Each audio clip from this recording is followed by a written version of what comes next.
penjahat yang di sebelah Tuhan Yesus yang berkata, Tuhan ingatlah aku.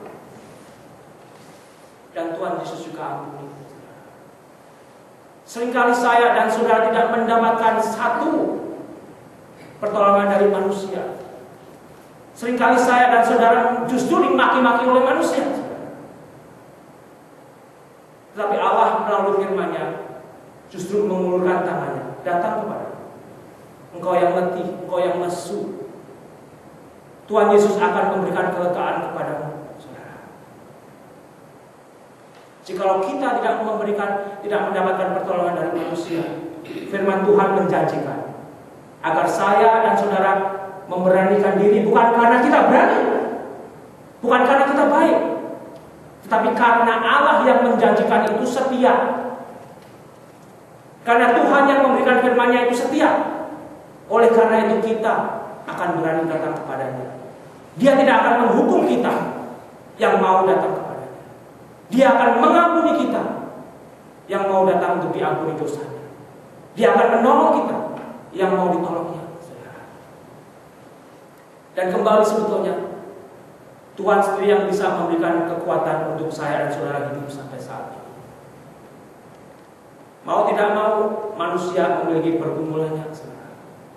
Yang kelihatan tidak memiliki pergumulan, yang kelihatan sehat dan kaya, namanya manusia berdosa. Manusia itu bergumul juga, saudara.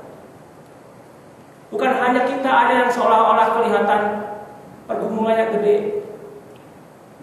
Mereka hanya bisa menutupi pergumulannya dengan apa yang dimiliki.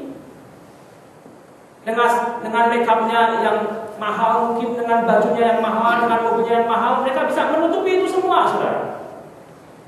Tapi dasar manusia itu juga manusia berdosa. Dia punya pergumulan. Dia perlu Yesus. Dia perlu imam besar itu, saudara. Yang satu-satunya sanggup mengisi kekosongan, lubang yang ada di dalam hidupnya.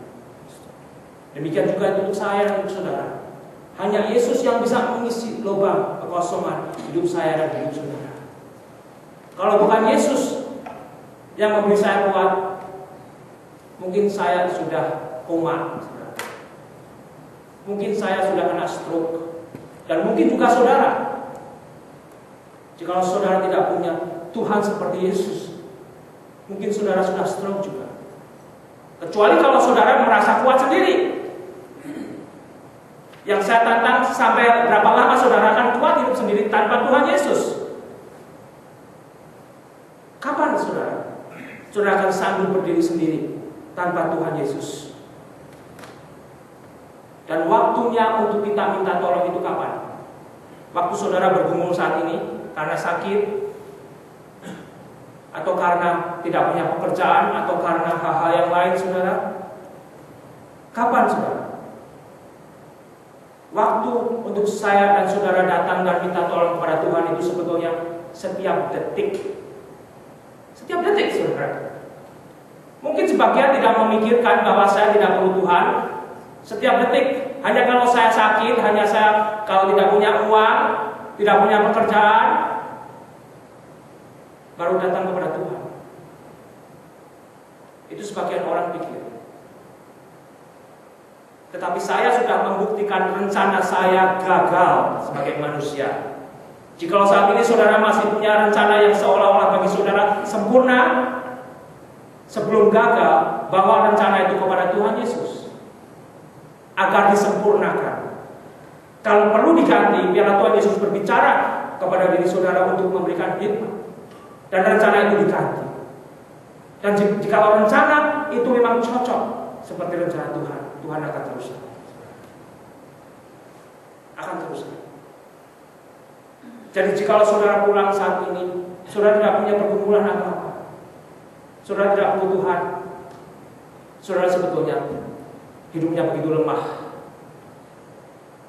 Tapi jika saat ini saya dan saudara ada di dalam pergumulan dan kita menyadari kita perlu Yesus setiap detik, setiap waktu, kita akan merintih, tetapi kita akan terus menampakkan kaki. Akan terus menampakkan kaki. Asal saya dan saudara mau dipimpinnya, asal saya dan saudara mau diisinya. Asal saya dan saudara mau dibereskan oleh Tuhan. Karena Tuhan berkuasa. Bukan hanya saya mengkhotbahkan, membicarakan kuasa Tuhan melalui firman-Nya, tanpa saya mau dirubah oleh kuasa Tuhan, itu juga tidak akan terjadi dan menjadi berkat. Saudara menerima Tuhan Yesus sebagai juru selamat saudara, Yesus sudah tinggal di dalam Roh-Nya yang kudus dalam diri saudara. Tapi sudahkah saudara dan saya mempersilahkan Yesus yang sudah tinggal itu bekerja dalam diri saudara? Sudahkah Yesus saudara undang untuk, ini Tuhan hidupku, engkau lakukan pekerjaanmu, engkau perlu mereparasi mana yang salah, mana yang rusak, mana yang tidak pantas ada, silahkan Tuhan bereskan. Jika saudara mau mengundang Yesus untuk membereskan hidup saudara, baru Yesus bisa melanjutkan memakai saudara. Jangan pikir saudara bisa melakukan sesuatu untuk Yesus tanpa Yesus saudara undang untuk membereskan diri saudara dan diri saya. Hanya sebatas kemampuan manusia. Tetapi sebagai imam besar yang agung, dia sudah mengulurkan tangannya. Datang, beranikan diri. Apa yang menjadi pergumulanmu, apa yang menjadi masalahmu, dia tahu dengan pasti apa yang sempurna bagi saya, apa yang sempurna bagi saudara. Dan dari situ saudara, jikalau kita tahu hidup kita ada di tangan Tuhan, biar kekuatan Tuhan itu sendiri yang saudara akan alami. Mulai malam ini, besok dan seterusnya. Agar saya dan saudara tidak lagi diombang-ambingkan di dalam kehidupan dunia yang penuh dosa.